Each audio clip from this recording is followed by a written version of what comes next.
काले किसिव के मनाई हो, शिव मानत नाही। काले किसिव के मनाई हो, शिव मानत नाही।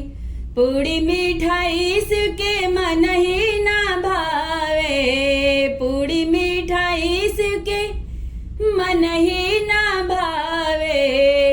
भंगिया के गोला कहाँ पाई हो, शिव मानत नाही। भंगिया के गोला कहाँ पाई हो, शिव मानत नाही। काले के शिव के मनाई हो, शिव मानत नाही।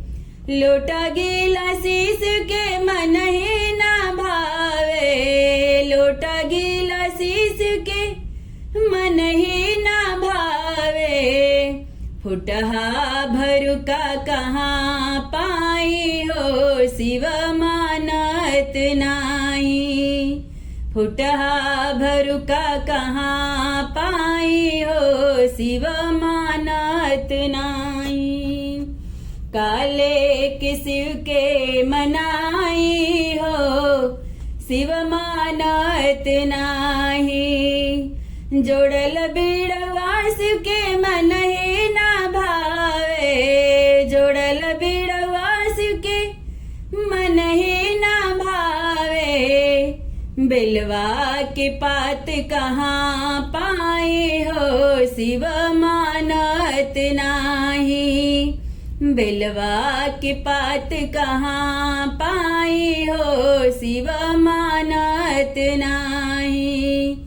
काले के शिव के मनाई हो, शिव मानत नाही।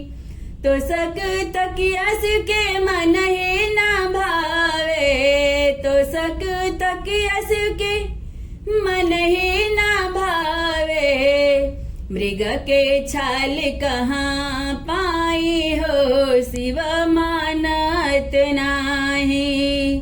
कुश के चटैया कहाँ पाई हो, शिव मानत नाही। काले के शिव के मनाई हो, शिव मानत नाही।